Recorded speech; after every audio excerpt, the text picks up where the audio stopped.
right, so we are recording. I just want to say welcome and thank you so much for joining us for Lowell's virtual listening session. This webinar gives an overview of the progress to date for the city's Municipal Vulnerability Preparedness and Hazard Mitigation Planning project.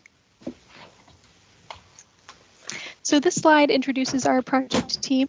My name is Adria Boynton. I'm a resiliency specialist at Weston & Sampson. I'm happy to say that several of my colleagues are on the line. Amanda, do you want to introduce yourself?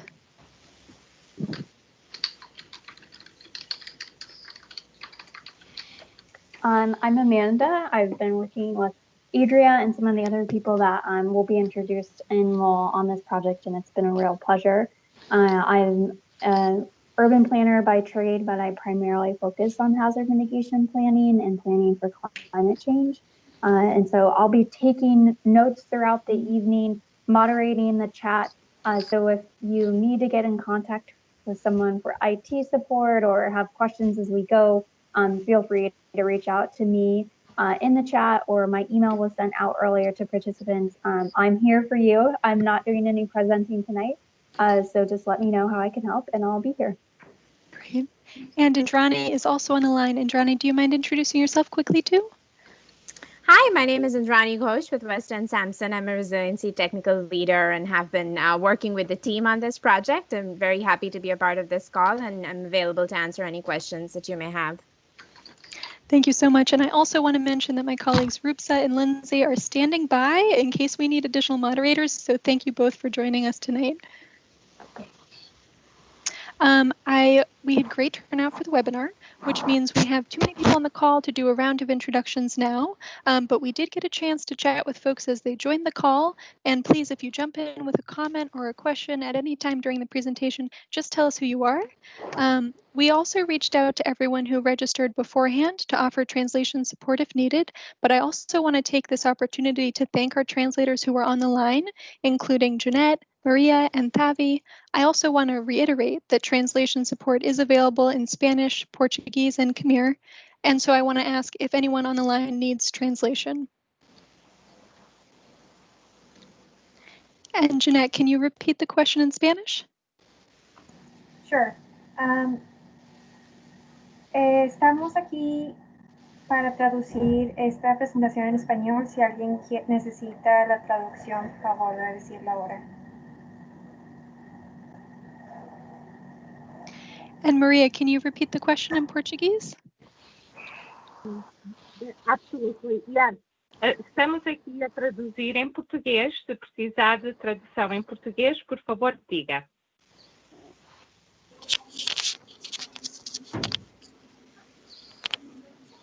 And Tavi, can you repeat the question in Khmer? Yes. អញ្ចឹងគាត់ចង់សួរទៅអ្នកទាំងអស់គ្នាថាតើមានអ្នកណាដែលគាត់កំពុងចូលរួមនេះដែលត្រូវការបកប្រែជាភាសាពីភាសាអង់គ្លេសមកជាភាសាខ្មែរដែរឬទេ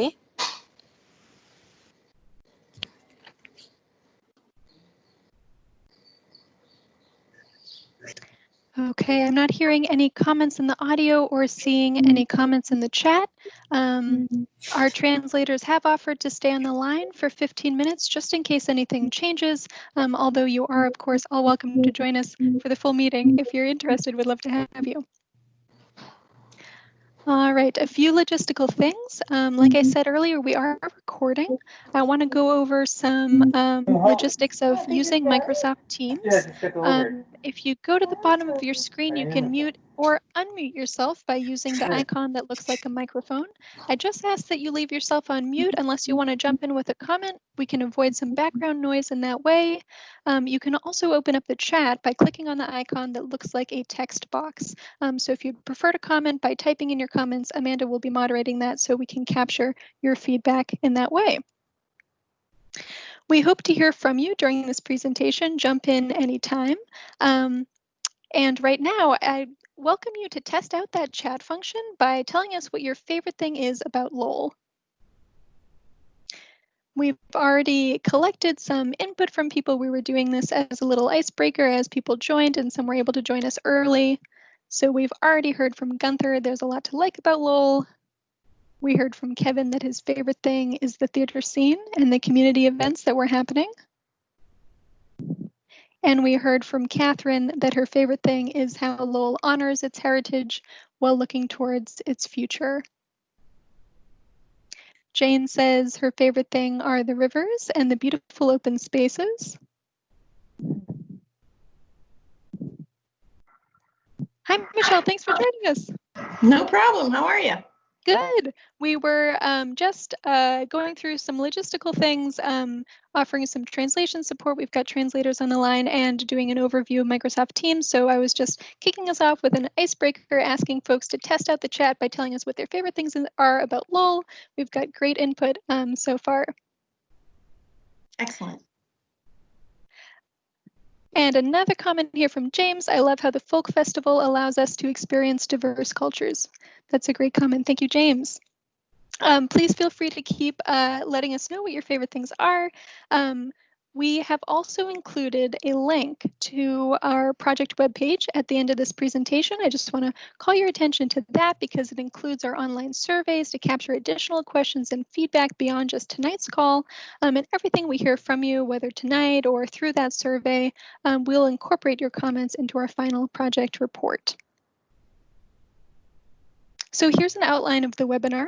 This project was funded by an MVP grant, so I'm going to explain what that means, and I'm going to give an overview of the MVP and HMP programs. I'll talk about climate change in Massachusetts and in Lowell more locally.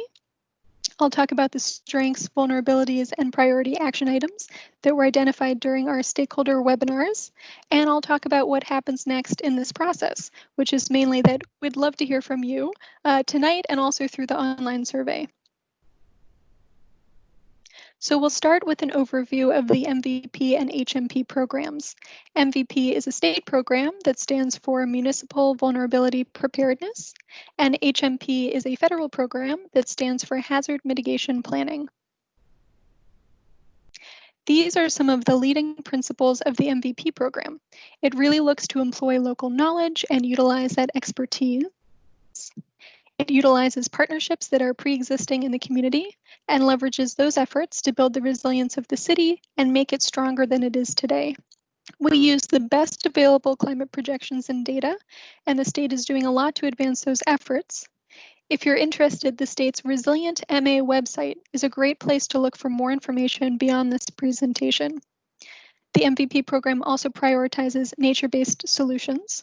So for example, wetlands can provide flood storage, so protecting existing wetlands or restoring wetlands that have been damaged could be proactive, resilient strategies.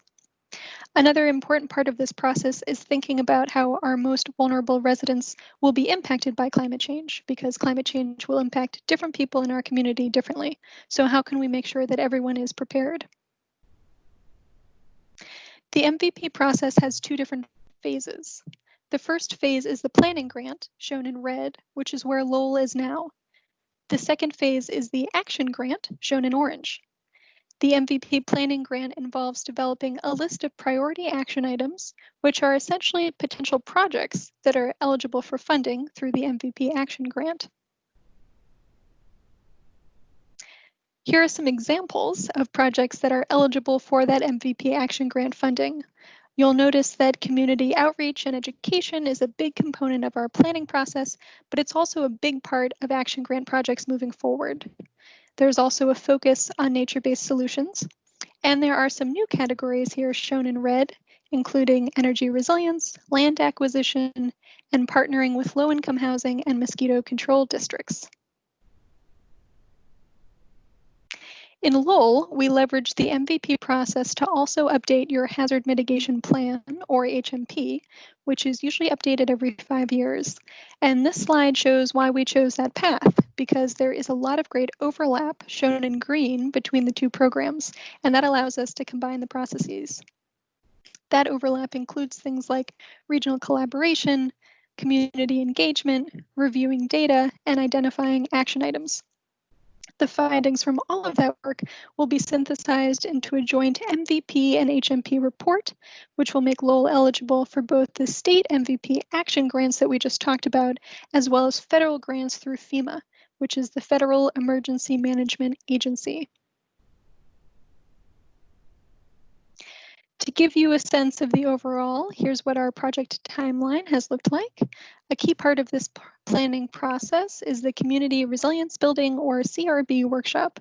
We hosted 3 online webinars with invited stakeholders organized around topic areas that included infrastructure, society, and the environment.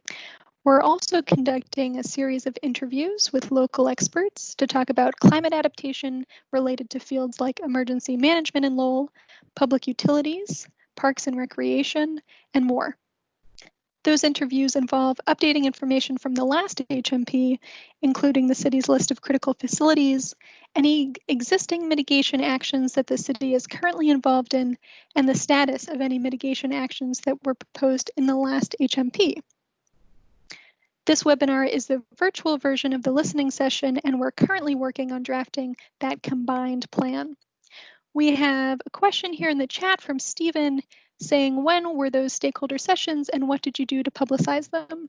So we do have sort of a range of different outreach methods that we're using for this project, and we're following the state's guidance to do so.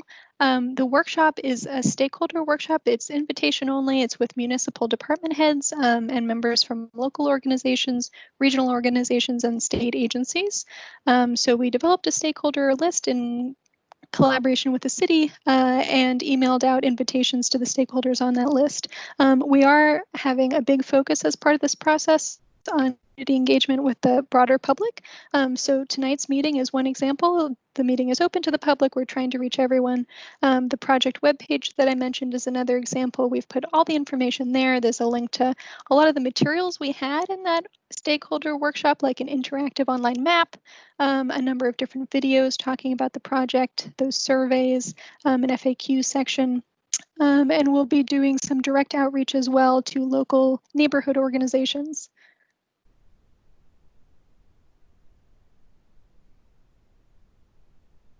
So during this CRB workshop, we focused on 4 climate hazards. We identified what are the vulnerabilities to these hazards, what are the strengths that we can leverage in preparing for the hazards, and we talked about priority action items across those 3 different categories: infrastructure, society, and the environment. But before I talk about the climate hazards, I want to pause and see if anyone has any other questions or comments about the MVP program or our planning process. Stephen got us started here with a great question about the stakeholder workshop, but I want to see if anyone else is curious. Please feel free to use your audio or the chat function.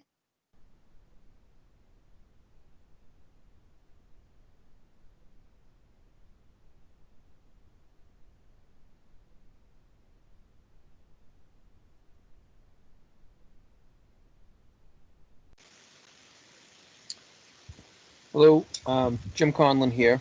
I'm an electrician. I do a lot of solar work. I do a lot of battery work, things like that. There's a bill being worked on.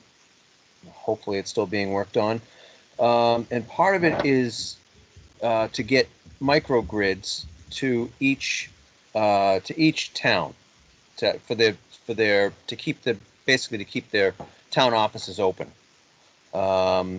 Has any discussion about that been worked into any of your talks? So one of our project partners, a sub-consultant on the team, is John Tortolot from Rivermore Energy. His work really looks at energy resilience and gets to the microgrids that you're talking about here. He'll be including a section in the final report that looks at energy resilience and possible strategies for the city of Lowell. Is there anything else that you'd want to add to that, Amanda?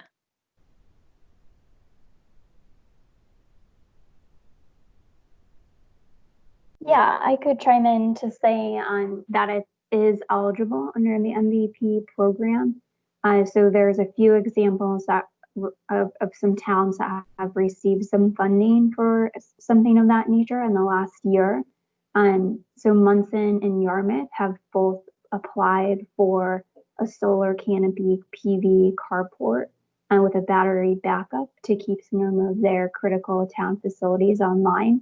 So it's definitely an eligible project under the MVP funding. And it's something that we hear across the state as something that's of interest.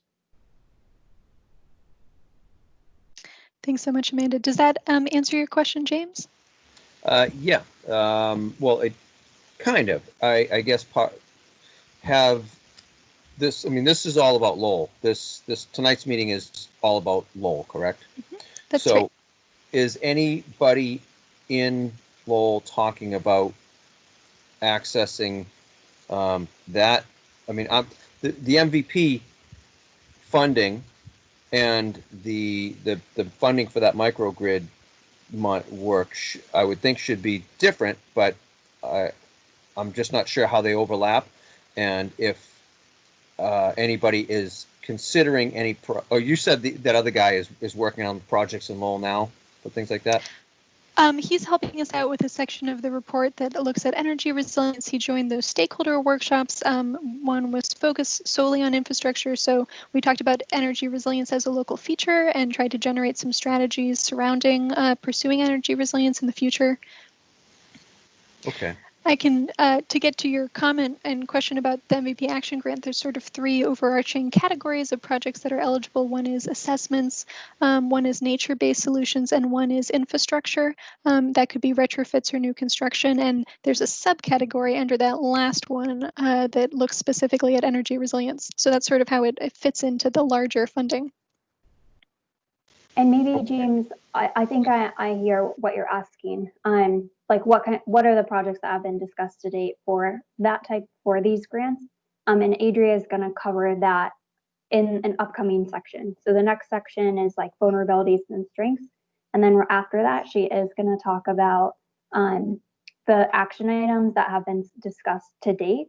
And that's also what this meeting is about, is to get ideas from the community on other types of action items that could be put into the plan. So maybe if we don't see it on the list later in the presentation, it's definitely something that we'll capture here tonight and be able to add into the report moving forward.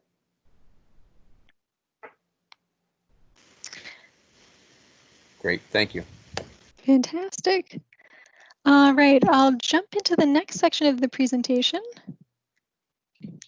We had a question here from Stephen. Was the Lowell Sustainability Council one of the contacted stakeholders? Catherine answered to say, yes, they were. Thank you so much for that. So we'll talk about climate hazards in Lowell. The 4 hazards identified for Lowell CRB workshop as being most important and most relevant included flooding, extreme temperatures, extreme winter weather, and wind and microbursts. That final report that I mentioned will cover the full range of climate hazards that are impacting Lowell or could impact Lowell, but for the purposes of this workshop, we had to just focus on the top 4. The next slides will include historic data and future climate change projections related to each of these hazards. So we know that temperatures have been increasing. We've already seen about 0.5 degree per decade of warming since 1970, and we've seen a particular increase in warming during the winter season.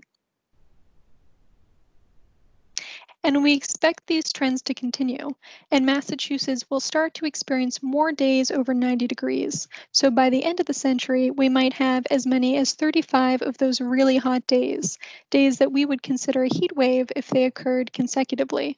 It's about a month's worth of time, but currently we're only seeing about 6 of those days. Temperature increase has a variety of impacts, including increased drought and wildfires. The increase in vector-borne diseases due to mosquitoes and ticks also poses a public health challenge. Heat waves are another public health concern and can lead to heat-related illnesses and increased demand on energy systems. And these conditions can disproportionately impact vulnerable residents. So it will be important to make sure that there are resources like cooling centers that residents can access when they need to. So now we'll move into the flooding section of the presentation. Again, we've seen increases in precipitation already, including a more than 70% increase in precipitation during extreme events in the Northeast since 1958.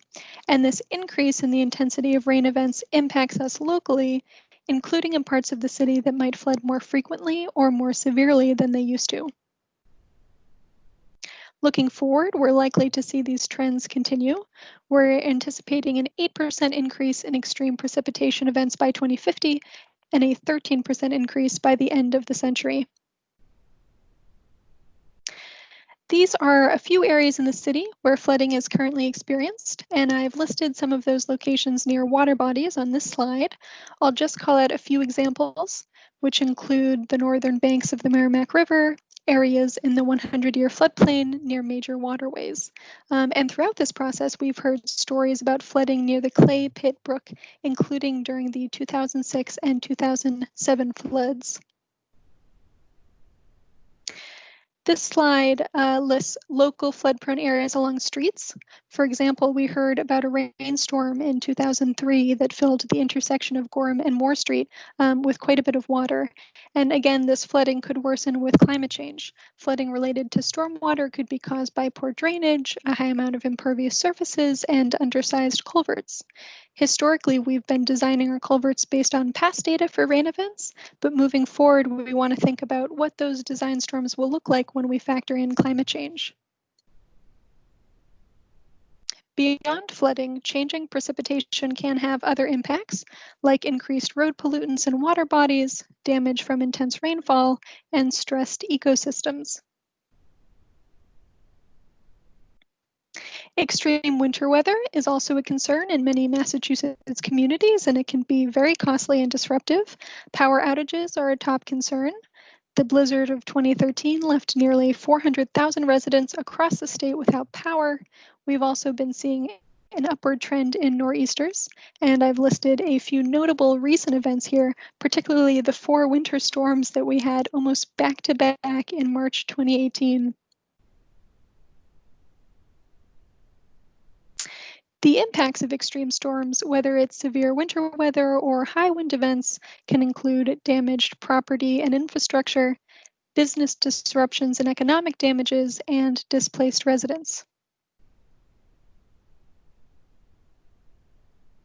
So I know I went through all of that data pretty quickly, but would love to hear from you about these hazards. What climate changes have you observed, and what memories do you have of extreme events, whether it's a recent nor'easter or flooding in your neighborhood?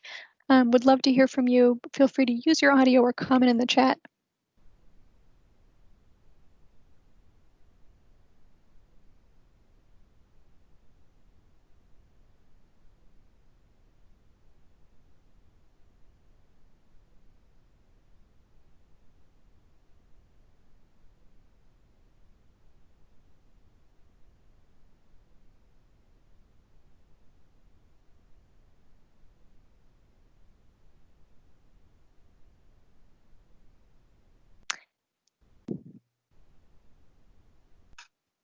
And if you think of something later, you can always jump in later or take that online survey and tell us more. But if anyone has some thoughts now, that'd be great. And it looks like we have some comments in the chat here. So Kevin says, I have noticed more frequent temperature changes. For just a couple of weeks ago, it was snowing a little bit. And Gunther says, do you remember the winter of 2014? 110 inches of snow from January the 10th to February the 15th. Does anyone else have strong memories of the winter of 2014? Do you remember how it impacted you? Maybe, you know, trying to get to work, trying to get your kids to school, having to do all that shoveling, parking bans maybe from snowfall.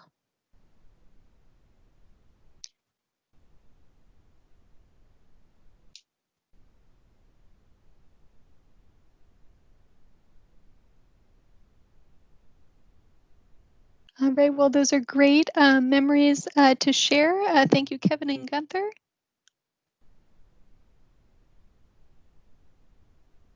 And we'll keep an eye on the chat in case anyone wants to add anything else. But I'll move into the strengths and vulnerabilities section of the presentation. As a reminder, we identified strengths and vulnerabilities for each asset type, infrastructure, environment, and society during that stakeholder workshop that we talked about earlier. So we generated a lot of information during that workshop, and I'll go through this you know, by each asset type, and I'll start with infrastructure. So we identified vulnerabilities that included public buildings like schools, roads, bridges, and public transit, stormwater system, including the drainage system, culverts and catch basins, and an aging canal system and walls. But some infrastructural features were identified as both strengths and vulnerabilities. So these included energy resilience, getting to the earlier comments, communications, including fiber optic, internet, phones and cell phones, and municipal communication through code red or social media, water supply and distribution. Participants said that water supply is a strength, but distribution and aging infrastructure are vulnerabilities. We also talked about wastewater infrastructure. Recent upgrades and financial investments were seen as strengths, but the collection system was seen as vulnerable to climate impacts. We discussed dams and gatehouses, including the Pawtucket Gatehouse and Francis Gate. Dams that are recertified were seen as strengths, but the age and condition of some gatehouses were seen as vulnerabilities. We also talked about those environmental features in Lowell, and we identified vulnerabilities that included water bodies and wetlands, including the Merrimack and Concord rivers, River Meadow Brook, Beaver Brook, Clay Pit Brook, and others. Clay Pit in particular is one that has come up throughout our planning process.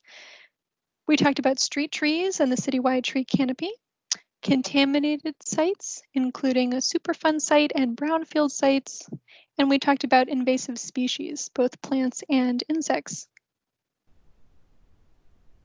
We also identified environmental strengths, which included parks and public spaces, including the Eastern Canal Park, JFK Plaza, and others. Some environmental features were also identified as both strengths and vulnerabilities, and those included the state forest and park trees, development and land regulations, and endangered species, including native plant species that might be stressed by changes.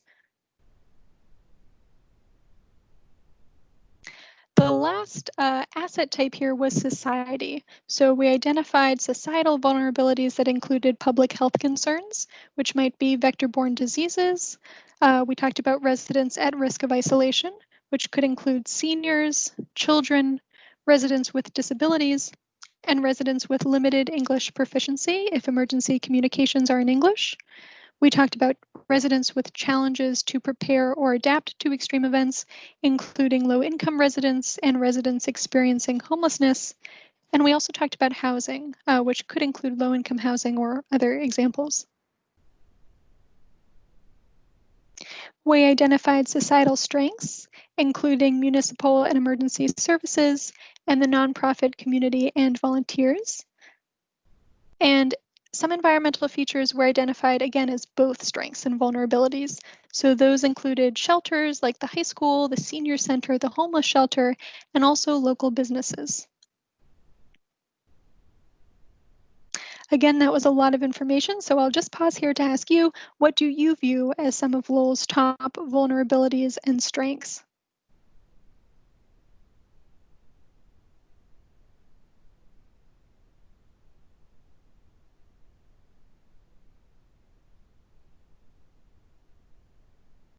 And feel free to tell us in the chat or using your audio. It could be, again, infrastructural feature. Maybe there's a road in your neighborhood that floods. It could be an environmental feature. It could be a societal feature.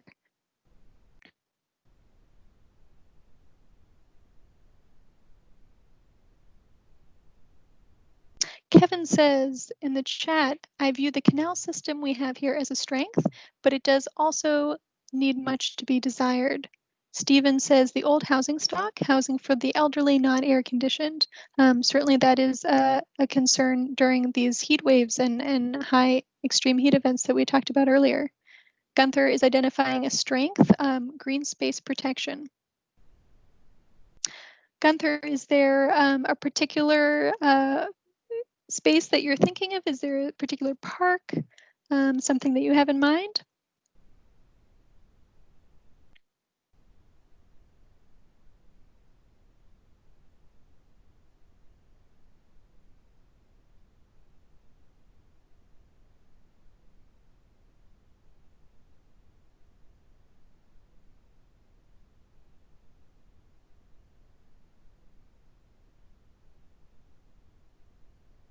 All right, Well, those are great comments. Oh, we've got a follow-up from Gunther here. The Concord River Walkway with the planned extension. That's fantastic.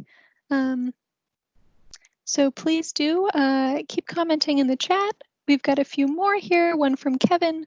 One particular weakness, I believe, is the road infrastructure that we have. Kevin, can you tell me more about it? Are you thinking about impacts from flooding? Are you thinking about impacts from high wind events? Are you thinking about snow during extreme winter weather? Stephen adds, Lowell has 45% impermeable surfaces. That's a great comment. It gets to what we were talking about earlier with possible causes from stormwater flooding.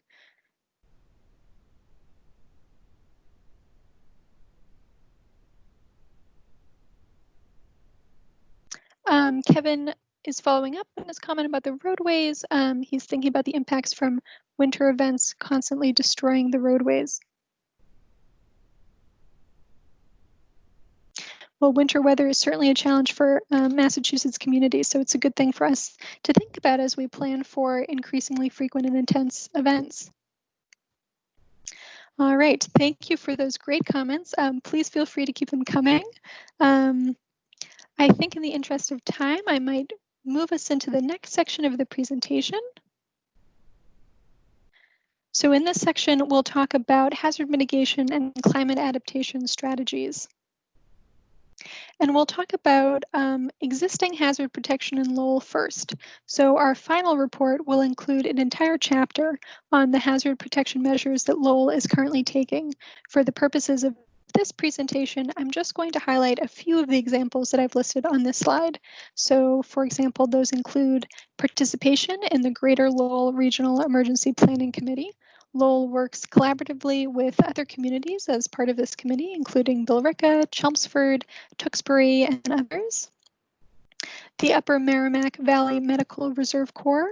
Lowell is one of 7 communities covered under this nonprofit volunteer-run organization, and it provides medical care, counseling, and other community services after a disaster. I've also listed communication infrastructure, which came up in the strengths and vulnerabilities section of the presentation, so that could include social media and Code Red. The Code Red system provides city officials with the ability to deliver messages to targeted areas or the entire city through a reverse calling system. The city also has a robust social media presence and reaches vulnerable residents by coordinating with local organizations, the Neighborhood Liaison and the Senior Center and others. And one of the last examples that I'll highlight here is stormwater system maintenance. The Department of Public Works regularly clears debris from its catch basins and is working on improvements to reduce flooding on the roadways.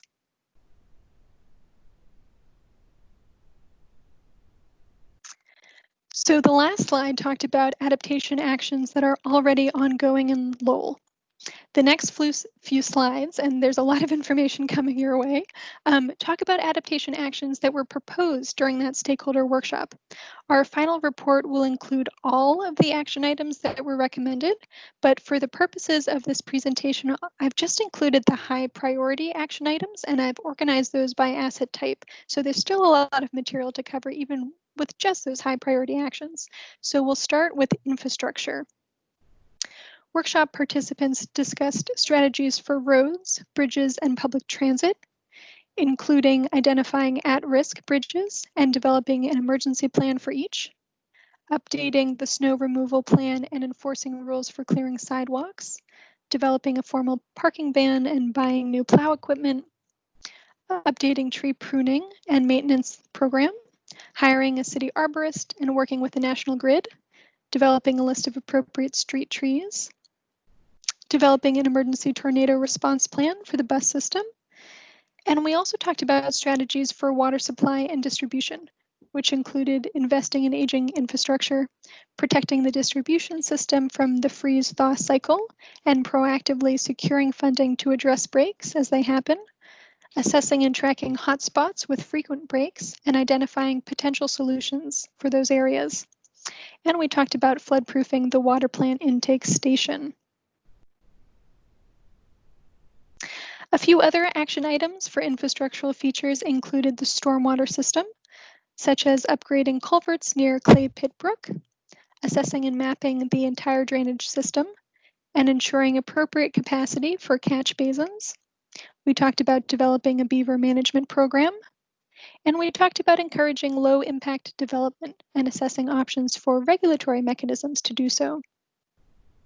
We also discussed wastewater infrastructure, including assessing floodproofing options for vulnerable pump and combined sewer overflow stations, adding backflow prevention to combined outfalls, integrating new battery storage to the existing solar array and backup generator at the water treatment plant, and considering a similar approach at the wastewater plant. So that gets a little bit back to the energy resilience topics that we touched on at the start of the presentation. The last high priority items identified for infrastructure were related to strategies for the canal system and walls, including conducting an inventory and assessment of the walls to identify needed repairs, increasing public education and outreach related to trash removal and encouraging residents and visitors to avoid throwing trash in the canals, participating in the ongoing Federal Energy Regulatory Commission study and relicensing process and reviewing their materials, and managing trees along the canal through increased coordination with DCR. We also talked about strategies for dams and gatehouses, including modeling and assessing the impact of the 500-year flood on the gatehouses and developing an overall response plan, identifying and addressing vulnerabilities of the earthen dam near Beaver Brook Bridge, and coordinating with dam operators and the hydropower entity on flood mitigation. So now we'll switch to the next asset type and talk about high priority action items that were identified for environmental features. So we discussed water bodies and wetlands, including updating the floodplain overlay district and local wetlands ordinance, mapping at-risk banks and seeking funding for combined trail and bank mitigation projects, evaluating alternatives to salting and sanding, identifying snow storage locations, and providing education on environmentally friendly snow clearing. And we talked about development and land use regulations, including integrating the stormwater team standards with planning office regulations and evaluating options for setting maximum parking requirements. Now we'll jump into that third and final asset category. We'll talk about societal action items, and those included public health, such as increasing public education related to the risks of vector-borne diseases, which could be from ticks, and also sharing information on how to protect yourself. We also talked about shelters, including increasing the capacity of the homeless shelter during extreme cold events, increasing capacity of the shelter system to allow for social distancing if needed, inventorying shelter supplies and increasing staff, volunteers, and training, developing contingency plans, and installing alarms to identify high food storage temperatures. We also talked about identifying potential short-term shelters for use during power outages if there's a need for additional capacity, and developing a formal plan with the city, LTC, local organizations, and others to get the word out about risks and resources. That could also involve developing a contact or distribution list.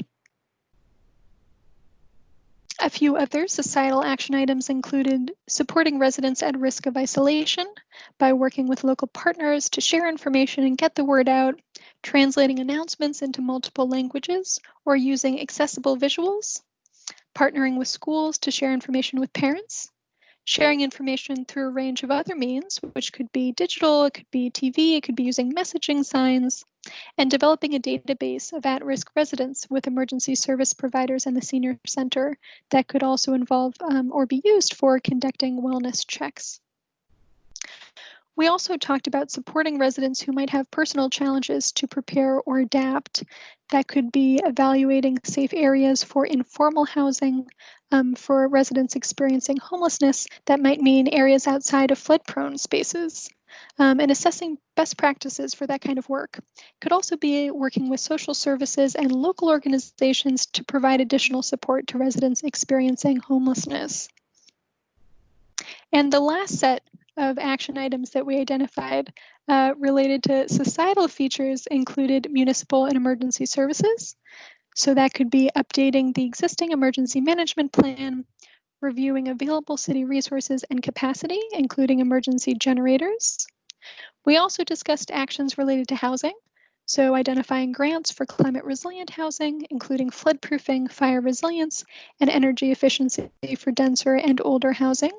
We believe we had a comment earlier on housing from Stephen, so that's great. We also talked about providing short-term tenant support if an extreme event prevents residents from working and puts them at risk of eviction. And we discussed local businesses. So some strategies included developing and sharing a toolkit for improving your business's resilience, providing short-term support for local businesses, including mobile generators and perhaps refrigerated trucks during extended power outages. And finally, assessing the ability of local businesses to assist with crisis response. So maybe that could include sewing masks during a public health crisis like COVID, or assisting with food production for food banks.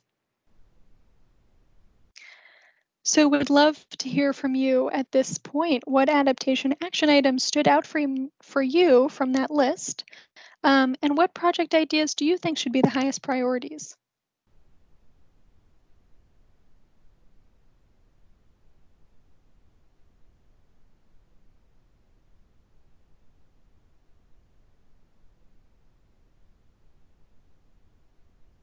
So we have a comment here from Stephen. He's pointing out the need to prepare for mold mitigation due to increasing temperatures and rainfall. So that relates also to your earlier comment, Stephen, about housing. That's great.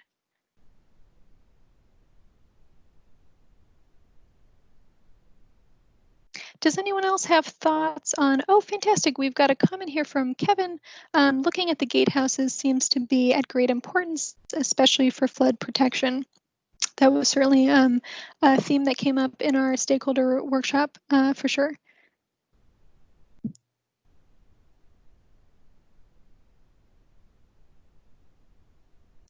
Does anyone else have comments either about the list of high priority action items that we saw, or perhaps project ideas that you have in mind or you think there's a need for that maybe you didn't see in the PowerPoint?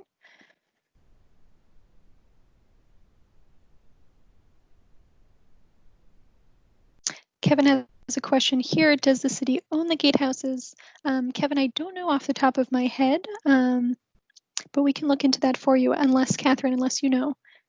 I can double check our notes in our report and from that webinar. We have a comment here from Rick. Investing in energy efficiency and low-income housing not only helps residents survive weather extremes, but also helps reduce carbon emissions. Yeah, I would agree, Rick, that we're certainly looking for those adaptation strategies that have co-benefits that can address not just some climate hazards, but also our sustainable solutions and hopefully provide healthy, great public or private spaces.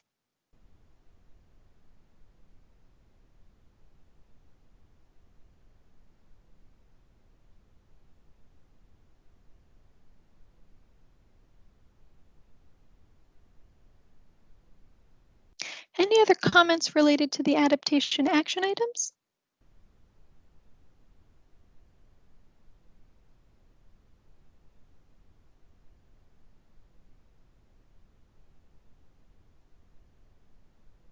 I know there were some questions at the beginning of the call, especially about that MVP Action Grant funding, and already thinking ahead to what could potentially be funded for a future application. If you had ideas in mind at the beginning of the presentation, did we touch on them?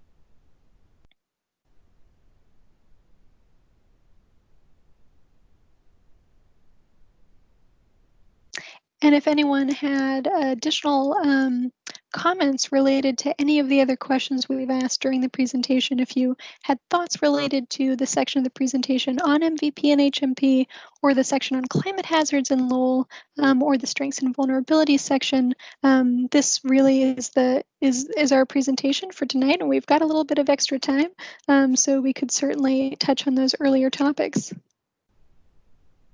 We have a comment here from Gunther. A lot of this echoes work DPD did in 2011-2012 to create Sustainable Lowell 2025, specifically Chapter 4. Has progress been made in the last 8 years? So Gunther, it's a great question. That Sustainable Lowell report is one of the documents we've been looking at to inform our work. We actually have a section of the presentation that talks about updates that have been made since the last hazard mitigation plan. So it's a great question. It certainly has been informing our process.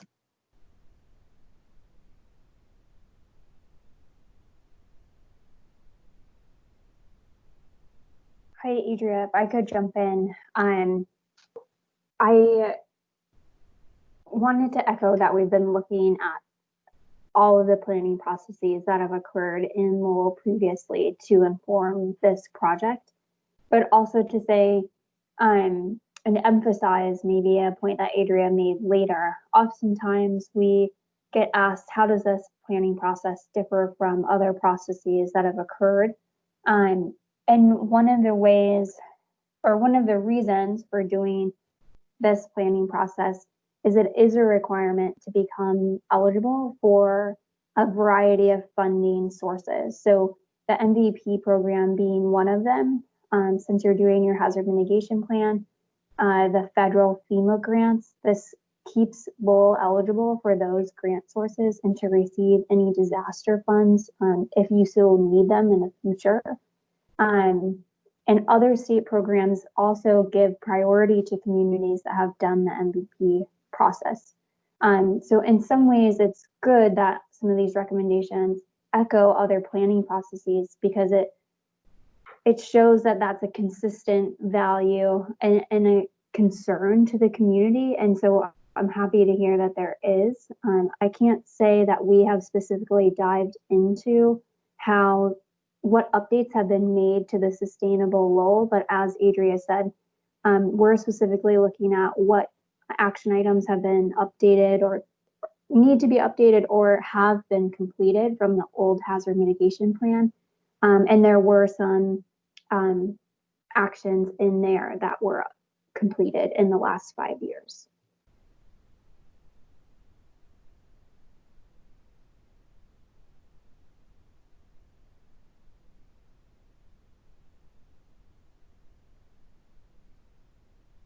Oops, I was muted. Kevin asks, thank you, Amanda, for that addition. And Kevin asks in the chat, will these slides be publicly available? So we'll actually be posting the recording of the meeting on the project webpage. It'll also be on YouTube. So that information will be available, and we could email out a copy of the PDF slides to everyone on the call if you'd like that material as well.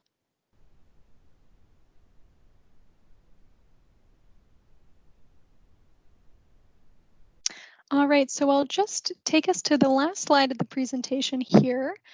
This brings us to the end of our content. The webinar gave an overview of the MVP planning process that we've completed so far, but we do want to hear from you.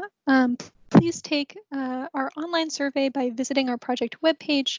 There's a lot of information on there, additional videos, that online interactive hazard map, that frequently asked questions page. Please also share your thoughts on social media using the hashtag #ResilientLowell. I'm happy to stay on the line if there are additional comments and questions, or if folks want to just keep talking about the project. I want to just reiterate, thank you for taking the time to join us tonight.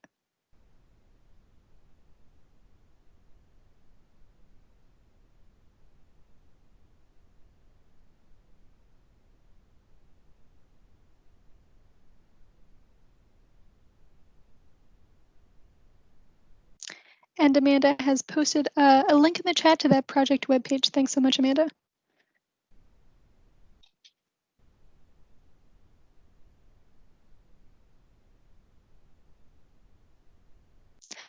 We have a comment here in the chat from Catherine. She says, I appreciate everyone's participation.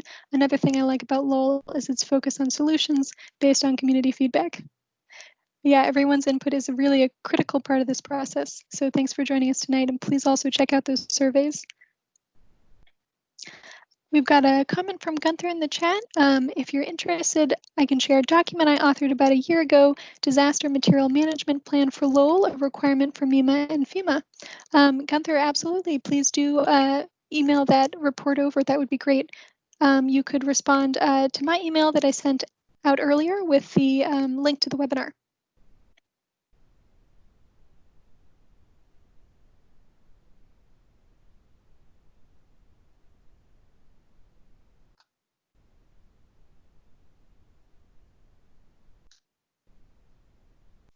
Unknown participant is now exiting.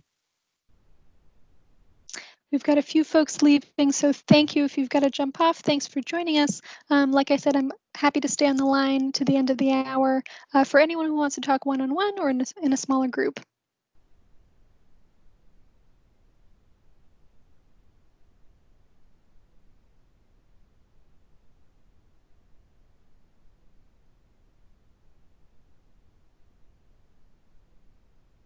Kevin asks in the chat, will there be another meeting like this in the future? So we won't be holding another webinar quite like this for the planning process, but that project webpage, like I said, includes the surveys for additional public comment. It also includes a comment form if you want to share some more general feedback with us. And since you have my email address, please do feel free to reach out with questions or comments at any time about the project.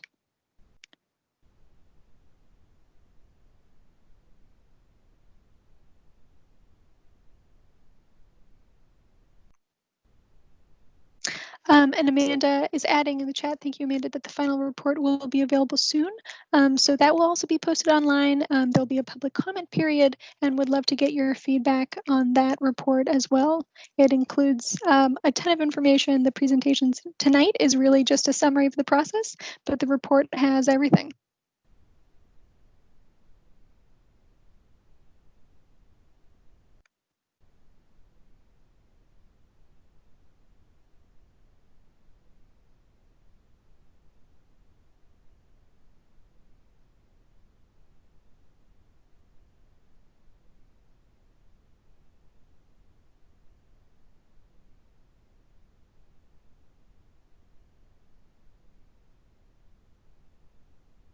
And Amanda's adding here, the final draft of the report is due to the state by June 30th. So it is a quick planning process, but there are plans to keep engaging about climate resilience in Lowell moving forward.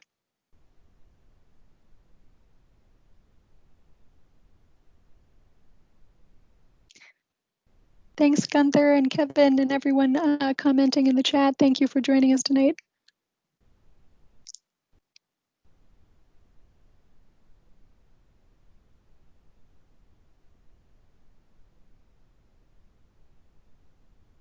Catherine adds in the chat, please feel free to share this information with your networks. Absolutely, it's a great point. Everyone that has the link to the project webpage now, please feel free to share that link with others because there is a wealth of information there and would like to reach as many people as possible.